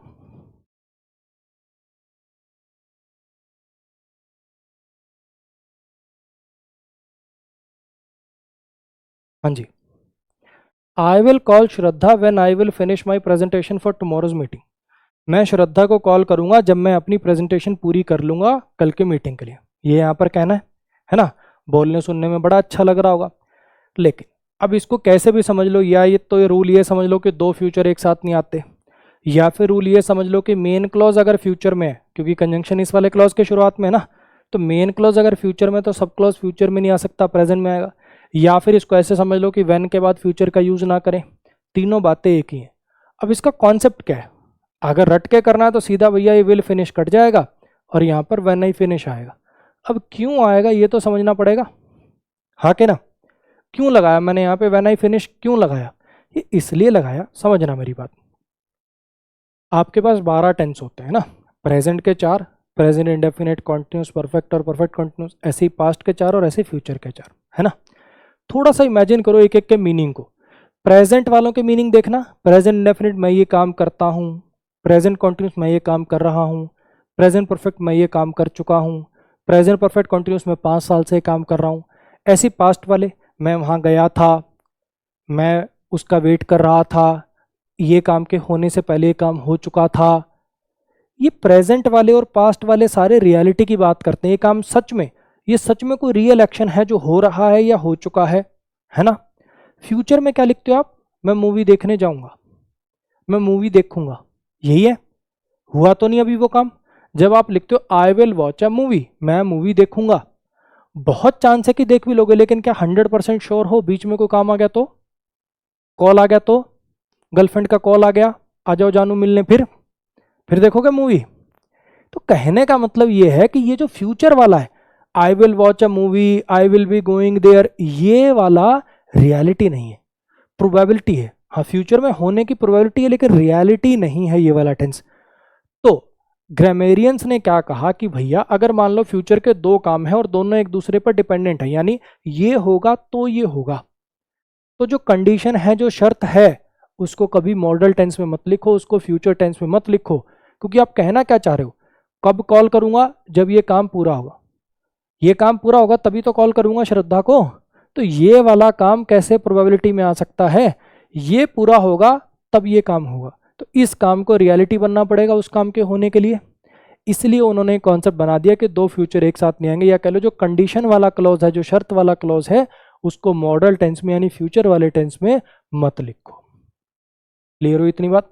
तो मैं कॉल करूंगा जब मैं प्रेजेंटेशन पूरी कर लूंगा। व्हेन आई हैव फिनिश्ड भी लगा सकते हो और व्हेन आई फिनिश भी लगा सकते हो, दोनों से बन जाएगा। You will get a seat in AC compartment. अब मान लो जैसे आप टीटी के पास गए, सर मेरी टिकट ये कंफर्म नहीं हुई, प्लीज़ कोई एसी डिब्बे में एडजस्टमेंट करा दो। वो कह रहा है कि तुम्हें सीट मिलेगी एसी कंपार्टमेंट में एक ही शर्त पर, अगर कोई अपनी सीट कैंसिल करे, अगर कोई अपनी टिकट कैंसिल कर दे तो ही तुम्हें मिल पाएगी। यानी ये शर्त है, ये कंडीशन है, ये होगा तब ये होगा, तो इफ समवन कैंसल्स लिखना पड़ेगा। क्लियर होगी इतनी बात? नेक्स्ट पर आ जाइए। ये टेंस चैप्टर का एक और कॉन्सेप्ट जो काफ़ी पूछा जाता है, बाय द टाइम के साथ ये 2 स्ट्रक्चर बनते हैं। ठीक है, क्यों बनते हैं, यही टेंस क्यों आते हैं, आओ समझने की कोशिश करते हैं। बाय द टाइम का मतलब क्या होता है? बाय द टाइम का मतलब होता है जब तक। बाय द टाइम से अक्सर आप ये मीनिंग निकलते हुए दिखेंगे आपको, ये काम हो चुका होगा जब तक ये काम होगा, या फिर पास्ट की बात करनी तो ये काम हो चुका था जब तक ये काम हुआ। ये मीनिंग होता है बाय द टाइम का। और ये वाला जो स्ट्रक्चर है ये कुछ नया नहीं है, अभी थोड़ी देर पहले ही हम पढ़ के आए हैं। जो बिफोर वाला स्ट्रक्चर था, जो बिफोर वाला स्ट्रक्चर था, बताओ ये सेम नहीं था? उसमें भी तो ये कह रहे थे कि मैं घर के सारे काम कर चुका था मम्मी के आने से पहले, मैं ये टास्क पूरा कर चुका था उसके कॉल करने से पहले। बस बाय द टाइम, बिफोर की जगह बाय द टाइम लिखो, बाकी डिट्टो सेम है। देखो ये काम हो चुका था इस काम के होने से पहले, बस बिफोर की जगह बाय द टाइम लिख दिया, कुछ भी नया नहीं है। आ रही बात समझ में? ये वाला आपके लिए नया फ्यूचर परफेक्ट, जैसे आपको मैंने बताया ये काम हो चुका होगा जब तक ये काम होगा। अब हिंदी तो मैं कह रहा हूँ ये काम हो चुका होगा जब तक काम होगा, लेकिन यहाँ लिख रहा हूँ प्रेजेंट, क्योंकि 2 फ्यूचर एक साथ नहीं आते, अभी पढ़ा अपन ने 1 मिनट पहले, है ना। तो बाय द टाइम के साथ ये 2 स्ट्रक्चर बनते हैं, एक तो पास्ट की बातें करने के लिए और एक फ्यूचर की बातें करने के लिए। क्लियर होगी इतनी बात? इसके लिए मैं आपको एक ट्रिक बता देता हूँ। बाय द टाइम के जस्ट बाद में जो क्लॉज लिखा होगा वो बाद में होगा, बाय द टाइम के जस्ट बाद में जो एक्शन लिखा होगा वो बाद में होगा। और पास्ट के 2 एक्शन का कंपैरिजन करना होता है तो बाद वाला आता है पास्ट इंडेफिनिट में और जो पहले आता है वो पास्ट परफेक्ट में। और ऐसे ही ये काम हो चुका होगा जब तक ये काम होगा, यानी ये बाद में होगा, ये पहले होगा, तो फ्यूचर परफेक्ट इधर और बाय द टाइम के बाद प्रेजेंट डेफिनेट। ये स्ट्रक्चर है, क्यों बने, यही क्यों बने वो आपको क्लियर कर दिया। आओ करके दिखाओ, बताओ जरा इनमें क्या आएगा।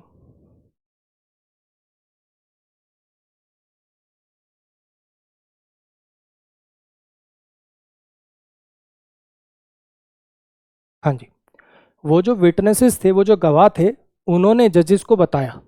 हो सकता है ना ज्यूरी हो, एक से ज़्यादा जज हो, ऐसा भी तो हो सकता है ना। लेकिन कोई नहीं, अपन मैं इसको जज कर दूंगा, ठीक, इसको टाइपिंग एरर मान लो आप, मैं इसको जज कर दूंगा अभी बाद में। जो गवाह थे उन्होंने जज को बताया कि वो जो सस्पेक्ट थे जिन पर संदेह था, वो भाग गए थे, वो पहले ही भाग गए थे स्टोर के पिछली तरफ से पुलिस के आने से पहले। जब तक पुलिस आई ना, बाय द टाइम, जब तक पुलिस आई उससे पहले ही ये भाग गए थे, ये कहना चाह रहे हैं यहाँ पे। अब यहाँ पे आप देख रहे हो कि पुलिस के आने वाला काम पास्ट में है, यहाँ पे भी पास्ट लिखा हुआ है, तो यानी बात तो पास्ट की करनी है। बाय द टाइम के साथ दो स्ट्रक्चर हैं, एक फ्यूचर वाला और एक पास्ट वाला, तो ऑब्वियस बात है पास्ट वाला लगेगा यहाँ पे, हाँ कि ना। मेन क्लॉज भी पास्ट में, उससे पता चल रहा है। अब दोनों में से कौन सा काम पहले हुआ, पहले ये भागे कि पहले police I. By the time के बाद वाला जो पार्ट होता बाद में होता, यानी ये बाद में हुआ, पुलिस बाद में आई, वो पहले हुआ। पहले हुआ तो किस में आएगा, पास्ट परफेक्ट में। तो यहाँ पे आपको क्या लिखना पड़ेगा, हैड ऑलरेडी एस्केप्ड। ये ऑलरेडी से पहले यहाँ पे क्या लगाना पड़ेगा आपको, हैड लगाना पड़ेगा। क्लियर होगी इतनी बात। I finished all the house hold chores, जो घर के काम काज थे जितने भी, वो सारे के सारे मैंने पूरे कर लिए थे जब तक माता जी उठी, जब तक मेरी माँ उठी मैंने सारे काम पूरे कर लिए थे। बाय द टाइम के जो बाद में लिखा होता बाद में होता, यानी माँ बाद में उठी, यानी ये काम पहले हुआ। पास्ट के दो एक्शन का कंपैरिजन करना है तो क्या लिखना पड़ेगा भाई, आई हैड फिनिश्ड लिखना पड़ेगा। चलो जी, इनको करके दिखाओ।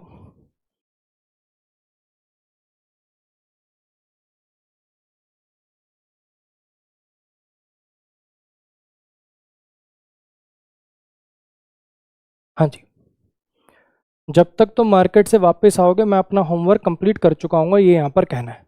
तो बाय द टाइम के बाद में जो लिखा होता बाद में होगा, यानी ये काम बाद में होगा। दो फ्यूचर एक साथ लिख नहीं सकते, ये कंडीशन वाला पार्ट है, तो इसको तो प्रेजेंट डेफिनेट में ही लिखेंगे। इधर वाला पार्ट फ्यूचर परफेक्ट में होना चाहिए था कि जब तक तुम वापस आओगे ये काम हो चुका होगा, ये कहना है। तो आई विल कंप्लीट नहीं, आई विल हैव कंप्लीटेड करना पड़ेगा।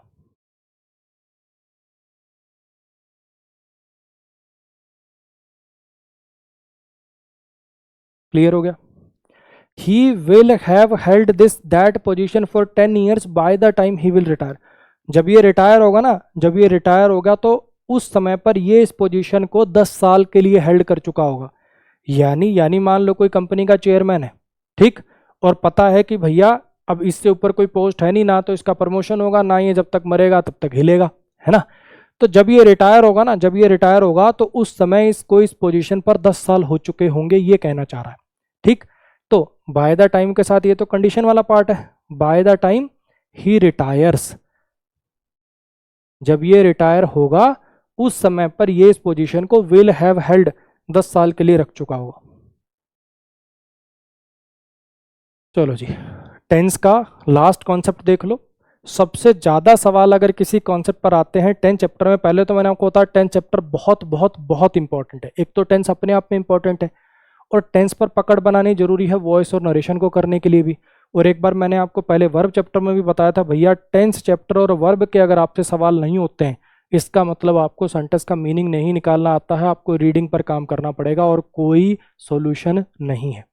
अगर आपको सेंटेंस का मीनिंग ही नहीं निकालना आता ढंग से, तो फिर कैसे जानोगे कि यहाँ कौन सा टेंस आना था। तो अपना रीडिंग पे काम करना, ठीक है। सबसे ज़्यादा अगर पहले तो 10 चैप्टर पर अपने आप में बहुत ज़्यादा सवाल आते हैं, उसमें भी अगर देखें कौन से ज़्यादा आते हैं, एक तो करेक्ट फॉर्म वाला जो सबसे पहला ही कॉन्सेप्ट आपको मैंने आज कराया, सेकंड नंबर पे ये है ना, कि सेंटेंस के मीनिंग के अकॉर्डिंग आपको टेंस लगाना होता है। जैसे अभी मैंने आपको कराया प्रेजेंट परफेक्ट के हिंट क्या है, येट हो गया, लेटली हो गया, ये हो गया। पास्ट इंडेफिनिट के हिंट क्या है, लास्ट संडे, लास्ट मंडे, ये हो गया। पास्ट परफेक्ट के हिंट क्या है, बिफोर, ऑलरेडी, ये सब लगा हो। मान लो ऐसा कोई हिंट नहीं है, तो क्या टेंस का सवाल नहीं बन सकता? फिर भी बन सकता है, मीनिंग के अनुसार। देखो कैसे, इन 3 सेंटेंसेस को पढ़ो और सोचने की कोशिश करो।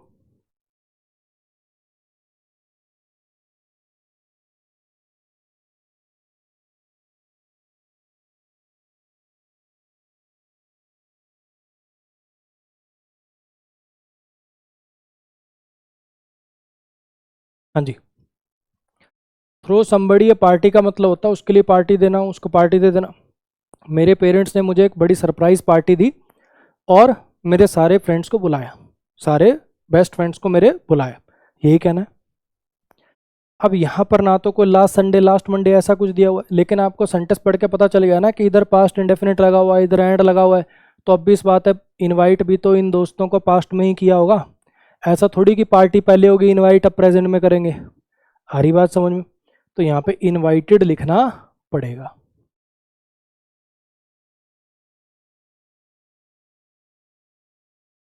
ज़्यादातर लोग जो हैं वो अपना घर का सामान ग्रोसरीज वगैरह सुपरमार्केट से खरीदते हैं, लेकिन हम अपनी लोकल शॉप प्रेफर करते हैं, घर के पास जो दुकान है वो प्रेफर करते हैं।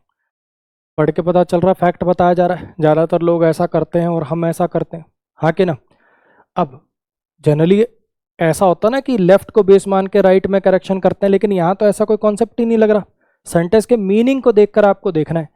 अब काफ़ी बच्चे कहेंगे सर बॉट, और यहाँ पर एक काम कर देते हैं ना, वी प्रेफर्ड कर देते हैं, ऐसा करें। आपको नहीं लग रहा ये मतलब पास्ट ज़्यादातर लोग खरीदते थे और हम लोकल शॉप प्रेफर करते थे। ज़्यादातर लोग, बहुत लोगों के लिए आप एक बात लिख रहे हो, आज भी बहुत सारे लोग सुपरमार्केट से खरीदते हैं, फैक्ट बता रहे हो, और फैक्ट के लिए प्रेजेंट डेफिनेट बेटर रहेगा। और मीनिंग वाइज इधर भी प्रेजेंट डेफिनेट लगा हुआ है, तो एक और भी हिंट है आपके पास। अगर मान लो ये अकेला लिखा होता फिर भी चलो थोड़ा मोटा भ्रम होता, ये भी एक इशारा कर रहा है कि प्रेजेंट डेफिनेट लगाओ, तो सेंटेंस के मीनिंग के अनुसार ये वाला करेक्शन करना सबसे बढ़िया रहेगा। ज़्यादातर लोग अपनी ग्रोसरी सुपरमार्केट से खरीदते हैं, लेकिन हम अपनी लोकल शॉप प्रेफर करते हैं। मैं अपने ग्रैंडफादर के घर जाया करता था हर समर में जब मैं बच्चा था, और हर मॉर्निंग को हम फूल तोड़ा करते थे उनके गार्डन से। अच्छा जी, ऑब्वियस बात है पूरा पास्ट में चल रहा, जाया करता था जब बच्चा था, हर मॉर्निंग को ये काम किया करते थे। जरूरी नहीं है एवरी मॉर्निंग लगा हुआ तो प्रेजेंट ही होगा, पास्ट की भी तो हैबिट हो सकती है ना। हर मॉर्निंग को ये काम किया करते थे, सेंटेंस के मीनिंग से पता चल रहा है, तो यहाँ पे प्लग्स नहीं, यहाँ पे प्लग्ड लिखना पड़ेगा।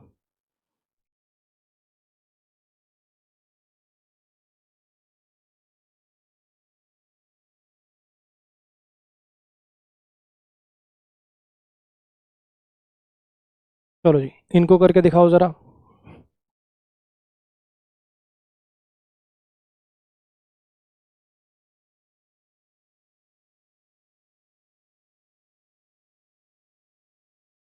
द जज asked me, asked the man, जज ने उस आदमी से पूछा क्या उसने 5,000 रुपये चुराए थे बैग से। जज ने पूछा था तो ऑब्वियस बात है मेन क्लोज पास्ट तो सब क्लोज पास्ट आएगा, वहां से भी समझ सकते हो। और ऑब्वियस बात है यार, जज ने पूछा था, जब उसने पूछा था तो उससे पहले ये काम हुआ होगा ना, ये प्रेजेंट में कैसे हो सकता है। तो यहाँ पे क्या लिखना पड़ेगा, इफ ही हैड स्टोलन करना पड़ेगा। He started a very small business, उसने 2 साल पहले एक छोटा सा बिजनेस शुरू किया था, लेकिन वो बहुत जल्दी ग्रो कर गया। क्यों? क्योंकि कंट्री में उस समय एक बूम चल रहा था। बिजनेस शुरू किया था 2 साल पहले, बहुत जल्दी ग्रो कर गया था। क्यों? क्योंकि उस समय बूम चल रहा था। तो उस समय तो पास्ट की बात है। As the country is experiencing के वॉज एक्सपीरियंसिंग। ज़्यादातर बच्चे पसंद करते हैं आफ्टरनून में रेस्ट करना स्कूल से आने के बाद। अब ये फैक्ट बताया जा रहा है, सेंटेंस को पढ़ के पता चला मोस्ट चिल्ड्रन, ज़्यादातर बच्चे, फैक्ट बताया जा रहा है तो प्रेजेंट डेफिनेट बढ़िया रहेगा। और ये हिंट भी लिखा हुआ इधर प्रेजेंट आ रहा है, तो यहाँ पे रिटर्न क्यों कर रहे हो, रिटर्न्स करो, दे है प्लूरल है तो रिटर्न करो। क्लियर होगी इतनी बात। तो सेंटेंस के मीनिंग के बेस्ड पर, अब फिर वही बात, जिसको सेंटेंस का मीनिंग ही निकालना नहीं आता वो ये एरर तो कभी भी नहीं कर पाएगा। कितनी कोचिंग कर ले, 50 टीचर से 50 साल 50-50 बार पढ़ ले तो भी नहीं आ पाएंगे एरर उसको। टीचर तो देखो जो सीधे सीधे रूल बेस होते हैं वो तो करा सकता है, अब ऐसे कितने करा सकता है टीचर। अगर तुझे मीनिंग ही निकालना नहीं आता तो कैसे करेगा भैया। वर्ब के और टेंस के अगर ऐसे सवाल नहीं हो रहे तो ये तेरे लिए हिंट है कि तुझे सेंटेंस का मीनिंग निकालना नहीं आ रहा, रीडिंग पे काम कर। नेक्स्ट पे जाओ।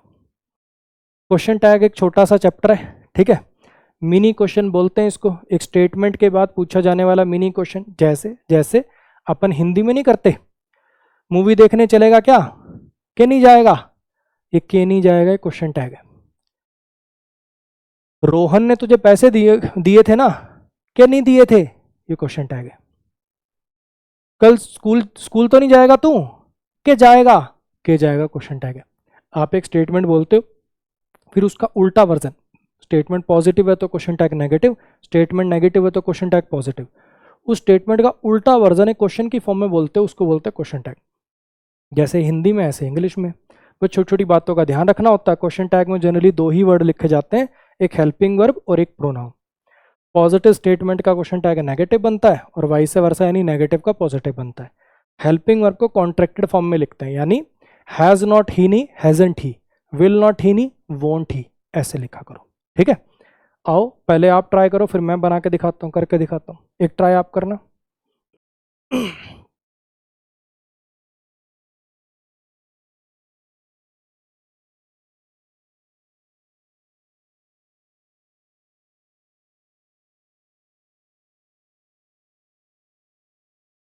हाँ जी, अब देखो क्या हुआ, we have already met each other, हम दोनों एक दूसरे से मिल चुके हैं, हम दोनों एक दूसरे से मिल चुके हैं। अब यहाँ पे क्वेश्चन टैग कहना है कि नहीं मिले। अब जरा समझना, वी प्रोनाउन है इधर, वी प्रोनाउन आ गए तो बात ठीक है, लेकिन ऑब्वियस बात है ना, स्टेटमेंट जिस टेंस में होगी क्वेश्चन टैग भी उसी टेंस में होगा। अब यहाँ पे तो लिखा हुआ प्रेजेंट परफेक्ट और इधर मैंने कर दिया पास्ट इंडेफिनिट वाली हेल्पिंग वर्ब डिड ले आया, है ना। तो यहाँ पे भैया डिड से तो बन नहीं पाएगा, ये तो यहाँ पर गलत हो गया। कैसे बनाओगे, हैवंट वी से बनाओगे। फिर से देखो क्या किया, क्वेश्चन टैग में दो चीजें लिखी जाती हैं, हेल्पिंग वर्ब और एक प्रोनाउन, है ना। अब यहाँ पे इस टेंस के अनुसार हेल्पिंग वर्ब कौन सी आनी चाहिए थी, हैव हेल्पिंग वर्ब है, मेट मेन वर्ब है, प्रेजेंट परफेक्ट है, प्रेजेंट परफेक्ट की हेल्पिंग वर्ब क्या होती है, हैज हैव होती है, वी के साथ प्लूरल आता है इसलिए हैव आया। स्टेटमेंट अपनी पॉजिटिव थी तो मैंने क्वेश्चन टैग को नेगेटिव बनाया, हैवंट वी। हैव नॉट नहीं लिखते, हैवंट लिखते हैं, कॉन्ट्रैक्टेड फॉर्म में लिखते हैं, ये कॉन्सेप्ट है। The trains in India never come on time, Bharat में ट्रेनें कभी टाइम पे नहीं आती, क्या आती हैं, ये कहना है यहाँ पे। अब यहाँ पे जरा समझने की कोशिश करना, नेवर कम, अब यहाँ तो कोई हेल्पिंग वर्ब है नहीं, नेवर तो एडवर्ब है, कम मेन वर्ब है, ये तो प्रेजेंट इंडेफिनिट टेंस लिख दिया। अब हेल्पिंग वर्ब ना दियो तो क्या करें, दो ही टेंस है जिनमें हेल्पिंग वर्ब नहीं दी होगी, या तो प्रेजेंट इंडेफिनिट या पास्ट इंडेफिनिट। प्रेजेंट इंडेफिनिट के केस में हेल्पिंग वर्ब क्या होती है, डू डज, उनका यूज कर लेंगे। पास्ट इंडेफिनिट के केस में हेल्पिंग वर्ब क्या होती है, डिड, उसका यूज कर लेंगे। यानी यहाँ पे आपको आरंट ना लिख के डोंट का यूज करना चाहिए था, क्योंकि प्रेजेंट इंडेफिनिट की हेल्पिंग वर्ब क्या होती है, डू डज, और ट्रेन्स प्लूरल है इसलिए उनके लिए क्या आया, दे आया, तो डोंट दे आपको लिखना चाहिए था। Statement sorry do they. देखो दूसरा कॉन्सेप्ट अपना, स्टेटमेंट पॉजिटिव तो question tag negative, statement negative तो क्वेश्चन टैग पॉजिटिव। अब नेवर लग गया तो स्टेटमेंट नेगेटिव होगी ना, तो यहाँ पे आपको लिखना पड़ेगा डू दे। फिर से देख लो क्या क्या कॉन्सेप्ट है।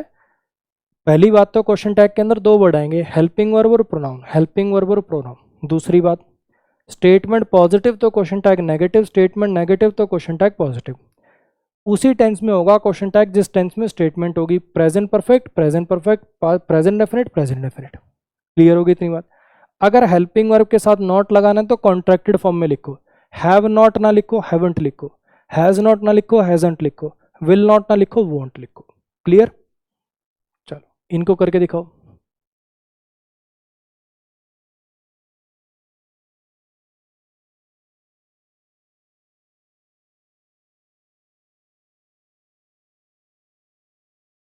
हाँ जी, जो नया एचआर था वो अपनी जॉब के पहले दिन लेट था कि नहीं था, ये कहना है।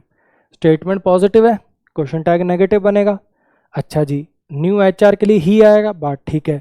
अब ही के साथ तो वर्ब सिंगुलर आनी चाहिए, वरंट कहाँ से आ गया, और टेंस वही रहना चाहिए। पहले यहाँ पे वॉज लगा रखा है तो टेंस तो यही रहेगा, लेकिन बस दिक्कत इसके अंदर वर्ब वाली है, वॉजंट ही लिख देंगे तो ठीक हो जाएगा। अब यहाँ पे जरा समझने की कोशिश करना, काफ़ी बच्चे इसके अंदर ये सोच सकते हैं सर ये वॉज लेट जो होता है, अब इसमें वॉज कोई ऐसा तो है नहीं कि वॉज हेल्पिंग वर्ब है, लेट मेन वर्ब है। लेट तो सर एडजेक्टिव की तरह से काम करता है, एडवर्ब की तरह से काम करता है। यहाँ तो वॉज ही मेन वर्ब है, वॉज मेन वर्ब है तो सर ये पास्ट इंडेफिनिट हुआ, पास्ट इंडेफिनिट की हेल्पिंग वर्ब तो डिड हुई, तो यहाँ पे क्या डिडंट ही नहीं आना चाहिए। ध्यान रखना, ये वॉज जब अकेला आ जाए, is am are was verb जब अकेले आ जाए तब ये होते हैं लिंकिंग वर्ब। और जब लिंकिंग वर्ब होगी ना तो उस केस में ऐसा मत कर देना डू डज लगा दो, लिंकिंग वर्ब में एक्शन नहीं होता और डू डज एक्शन के प्रतीक होते हैं। तो लिंकिंग वर्ब आएगी तो लिंकिंग वर्ब इधर उठानी पड़ती है और कोई चारा नहीं। क्लियर हुई इतनी बात। आस्पिरेंट को कंसिस्टेंट होना चाहिए अपनी स्टडी में कि नहीं होना चाहिए। अब अगर मॉडल है इधर हेल्पिंग वर्ब के रूप में तो मॉडल उधर लिखना है, है ना। हेल्पिंग वर्ब जो होती है वही लिख देंगे। अब इधर मॉडल है तो मॉडल लिखोगे, डू कहाँ से ले आए अपनी मर्जी से, तो यहाँ पे आपको क्या लिखना पड़ेगा, शुडंट ही। स्टेटमेंट पॉजिटिव है, क्वेश्चन टैग नेगेटिव, यहाँ पर स्टेटमेंट पॉजिटिव है, क्वेश्चन टैग नेगेटिव, सब्जेक्ट मतलब हेल्पिंग और प्लस में प्रोनाउन का कॉम्बिनेशन बनेगा। इनको करके दिखाओ।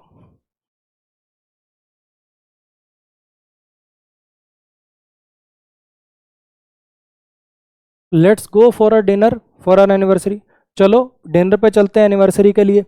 अब ये लेट्स जो होता है ना, एक सजेशन होता है, चलो ये काम करते हैं, है ना। तो भले ही ये पॉजिटिव है, इसका क्वेश्चन टैग जो होता है ना, क्योंकि ये सजेशन है। अब ऐसा देखो, समझना, मीनिंग से समझना, चलो एक डिनर के लिए चलते हैं, एनिवर्सरी के लिए चलें। अब ऐसा तो कहोगे नहीं चलो डिनर के लिए चलते हैं कि ना चलें। ये लेट्स जो होता है एक सजेशन होता है, और ये ऐसा सजेशन होता है जो बड़ी मतलब उम्मीद से बोला जाता है, चलो ये काम करते हैं। तो इसमें सामने वाला नेगेटिव नहीं पूछता, सामने वाला एक्सपेक्टेशन से पॉजिटिव होता है, चलो करें क्या। तो यहाँ पे इसका जो क्वेश्चन टैग होता है वो शैल वी से बनाते हैं हमेशा। लेट्स का जो क्वेश्चन टैग है वो शैल वी से बनता है, चलो करें। Let's go to a park, shall we, चलो एक पार्क में चलते हैं, चलें क्या, ऐसे करके। तो लेट्स का क्वेश्चन टैग याद रखिएगा, शैल वी से बनता है।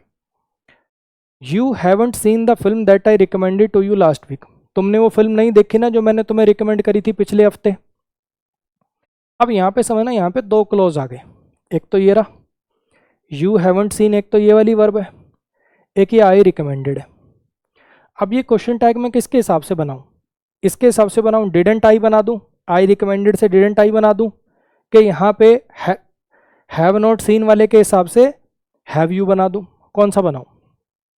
अब बुक्स के अंदर लिखा होता है अगर दो क्लॉज दिए हों तो दोनों में से जिसमें इंपॉर्टेंट बात हो रही है वो वाले के अकॉर्डिंग बनाना।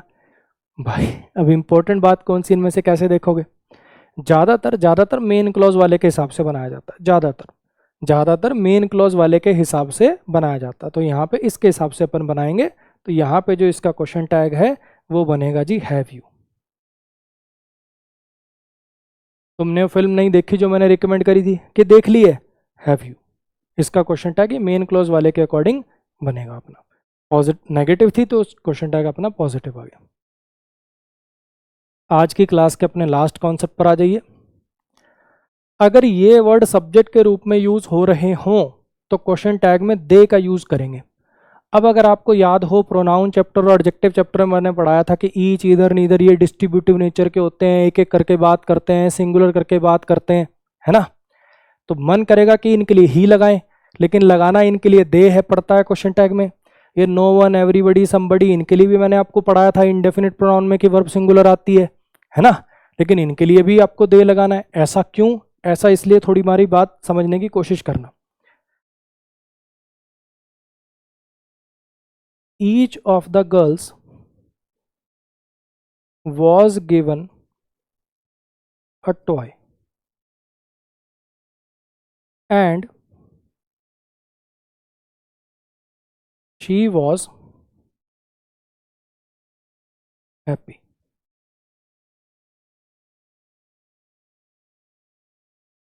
ये सो कर देता हूँ, चलो ठीक है, सो शी वॉज हैप्पी। अब जरा समझना, लड़कियों में से हर एक को खिलौना दिया गया, लड़कियों में से हर एक को खिलौना दिया गया इसलिए वो खुश थी। और प्रीपोजिशन है गर्ल्स प्लूरल आएगा, ईच के हिसाब से ईच एक एक करके बात करता है, सिंगुलर करके बात करता है, वर्ब सिंगुलर आई, बात एकदम ठीक है। लेकिन यहाँ से तो अगला क्लॉज शुरू हो गया, ईच के अनुसार चीज़ें सिंगुलर आएंगी, वर्ब सिंगुलर आएगी, कोई प्रोनाउन एडजेक्टिव सिंगुलर आएगा, बात ठीक है। लेकिन कौन से क्लॉज में, जिस क्लॉज में ईच आ रहा है उस क्लॉज में अगर आगे कोई क्लॉज लिखोगे और उन सब लड़कियों को रेफर करना है तो शी लिखोगे कि दे लिखोगे, क्या लिखोगे। लड़कियों में से हर एक को खिलौना दिया गया इसलिए वह लड़की खुश थी कि वो सब लड़कियां खुश थी। शी लिखने से कैसे मैसेज कन्वे होगा, शी लिखने का तो मीनिंग ही कुछ और निकलने लग जाएगा, कोई और ही औरत खुश थी। तो यहाँ पे शी वॉज से बेटर रहेगा दे वर हैप्पी। अब मेरी कुछ बात समझ में आई आपको क्या कहना चाह रहा हूं मैं, कि ईच के अनुसार चीज़ें सिंगुलर चलती हैं, बात ठीक है। लेकिन जब अगला नया क्लॉज लिखना चाहते हो तो उन सब को रेफर करने के लिए प्लूरल लिखोगे ऑब्वियसली। यहाँ थोड़ी कोई डिस्ट्रीब्यूटिव नेचर का वर्ड आया हुआ है, वो तो इस क्लॉज में था। तो सेम ऐसी क्वेश्चन टैग में दोबारा आप सब्जेक्ट और वर्ब लिखते हो एक बार फिर से एक टाइप की, तो दोबारा जब लिखते हो तो उन सबको रेफर करने के लिए दे से रेफर करोगे। चलो करके दिखाओ।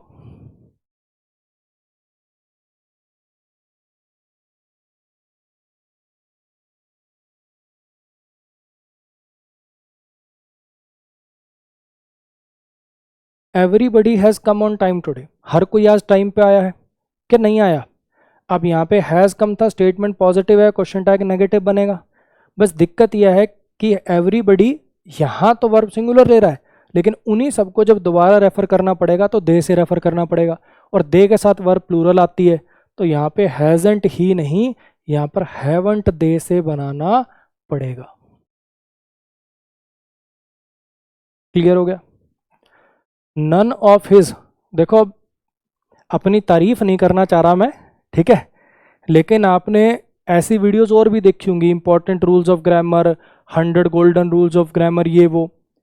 आपको जितनी मैंने आज, ये 7वीं वीडियो है, टोटल 70 आज तक कॉन्सेप्ट पढ़ा दिए हैं। 2-3 आपको रटने के लिए बोले होंगे, 5 रटने के लिए बोले होंगे, लेकिन 65 के आपको लॉजिक्स दिए होंगे कि यहाँ ये लगा रहे तो क्यों लगा रहे हैं, यही वाला आ रहा तो क्यों आ रहा है। ठीक है, बस यही मेरे पढ़ाने का थोड़ा सा कह लो यूएसपी है, यही डिफरेंशिएटर है अपना। None of his colleagues came to his retirement party have they, उसके कॉलीग्स में से कोई नहीं आया उसके रिटायरमेंट पार्टी में, कि आए थे, ये कहना है।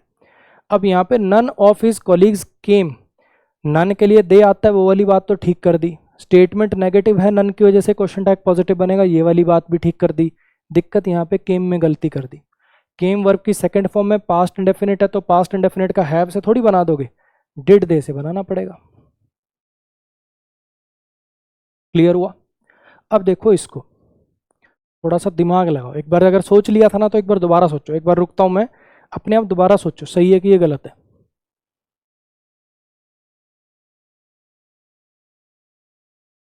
देखो, all of you were present there at the time of accident, तुम सबके सब प्रेजेंट थे वहां एक्सीडेंट के समय।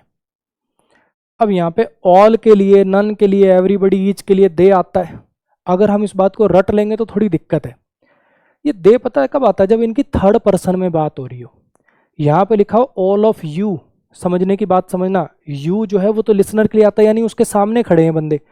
तुम सब, तुम जितने भी हो ना, तुम सारे के सारे प्रेजेंट थे कि नहीं थे, तुम के नहीं थे वो।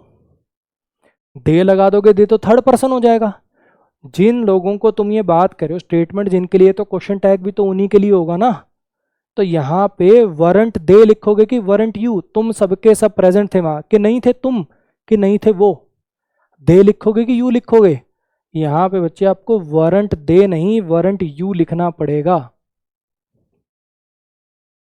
तो ध्यान रखना, ये वाला जो कॉन्सेप्ट है ना, ईच, इधर, नीदर, इनके लिए दे लगाते हैं, बात ठीक है, लेकिन अगर ऐसा कुछ लिखा हो ना, each of you, each of us, तब ये बात वैलिड नहीं रह पाएगी।